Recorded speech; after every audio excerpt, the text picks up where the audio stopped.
কৰিম যে কংগ্ৰেছ দলে এটা সঠিক সিদ্ধান্ত গ্ৰহণ কৰিব আৰু যদি নলয় তেতিয়াহ'লে বিজেপিক হৰুৱাবৰ কাৰণে আমি নিজে সিদ্ধান্ত ৰাইজৰ দলৰ সভাপতি হিচাপে মই কংগ্ৰেছ দলৰ প্ৰতি এটা আহ্বান জনাব খুজিছোঁ কংগ্ৰেছ দলৰ প্ৰতি আহ্বানটো হ'ল মুকলি আহ্বান মুকলি মনেৰে ৰাইজৰ দলৰ সভাপতি হিচাপে মই কংগ্ৰেছ দলক জনাব খুজিছোঁ যে এতিয়া আৰু কংগ্ৰেছ দলৰ বিৰুদ্ধে আমি কোনো ধৰণৰ বিতৰ্ক কৰিব নোখোজো ইলেকশ্যনৰ সময়ত আমাৰ যিবিলাক বিতৰ্ক হ'ল কংগ্ৰেছ দলৰ পিনৰ পৰাও সভাপতি ভূপেন বৰা ডাঙৰীয়া গৌৰৱ গগৈ ডাঙৰীয়া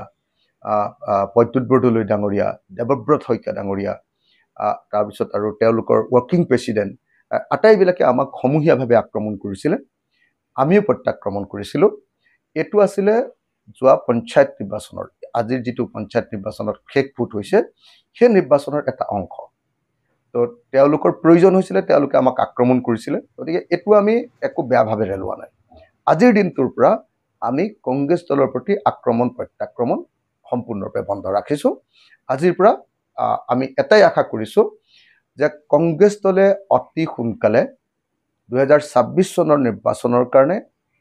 বিৰোধী ঐক্যমঞ্চ গঠনৰ প্ৰস্তুত মীমাংসা কৰিব আমি ৰাইজৰ দলে অহা 30 মে তাৰিখলৈকে অপেক্ষা কৰিম যাতে কংগ্ৰেছ দলে মিত্ৰতা সন্দৰ্ভত এটা স্থিৰ সিদ্ধান্ত গ্ৰহণ কৰে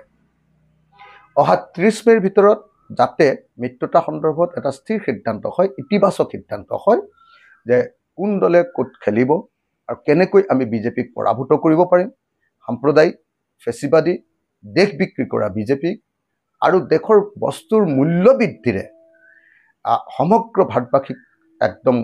শেষ কৰি দিয়া বিজেপিক আমি কেনেকৈ শেষ কৰিব পাৰিম আৰু দেশৰ ব্যৱসায় বাণিজ্য সম্পূৰ্ণৰূপে শেষ কৰি দিয়া বিজেপিক আমি কেনেকৈ মানে এইবাৰ শাসনৰ পৰা খেদিব পাৰিম সেই সম্পৰ্কে আমি স্থিৰ সিদ্ধান্তত উপনীত হ'ব লাগে কংগ্ৰেছ দল ৰাইজৰ দল আৰু অন্যান্য যিবিলাক দল আছে সকলো দলে মিলি আমি 2026 চনৰ নিৰ্বাচন খেলিব লাগে আৰু সেইকাৰণে অহা 30 মে তাৰিখলৈকে আমি মুকলি মনেৰে ৰৈ থাকিম যে কংগ্ৰেছৰ লগত আলোচনা হৈ আমাৰ শেষ সিদ্ধান্ত হ'ব কিন্তু যদি 23 মেৰ ভিতৰত সিদ্ধান্ত নহয় 1 জুন তাৰিখৰ পৰা আমি সমগ্ৰ অসম জুৰি ৰাইজৰ দলে নিজাববীয়াকৈ বিজেপি বিৰোধী অভিযান আৰম্ভ কৰিম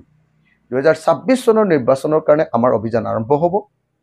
1 জুন তাৰিখৰ পৰা মই আৰু ঘৰলৈ ঘূৰি নাহোঁ যেতিয়ালৈকে নিৰ্বাচন শেষ নহয় আমি প্ৰতিটো সমষ্টি 126টা বিধানসভা সমষ্টিলৈ যাম 126টা বিধানসভা সমষ্টিৰ ৰাইজক লগ ধৰিম 126টা বিধানসভা সমষ্টিৰ ৰাইজক বিজেপি দলৰ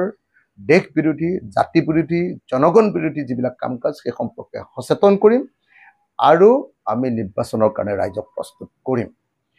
আমি আশা কৰোঁ যে কংগ্ৰেছ দলে 30 মেৰ ভিতৰত সিদ্ধান্ত ল'ব নহলে কংগ্ৰেছ দলৰ যিটো পৰম্পৰাগত যিটো দস্তুৰ তেওঁলোকে কি কৰে যে নমিনেশ্যন ফাইল কৰা আগদিনা বা দুদিনৰ আগত কেণ্ডিডেট ঠিক কৰে সেইটো কৰিবলৈ হ'লে বিজেপিৰ নিচিনা এটা প্ৰফেশ্যনেল দলক পৰাজিত কৰাটো অসম্ভৱ বিজেপিৰ নিচিনা সাংগঠনিক শক্তি থকা আৰু বিজেপিৰ নিচিনা ধনবল থকা বিজেপিৰ নিচিনা বাহুবল থকা আৰু বিজেপিৰ নিচিনা সম্পূৰ্ণ অক্ষত এটা দলক যিকোনো পৰিস্থিতিত বিজেপি ইলেকশ্যন জিকিবলৈ চেষ্টা কৰা এটা দলৰ ক্ষেত্ৰত এনেকৈ আমি অসংগঠিতভাৱে ইনডিসিপ্লিন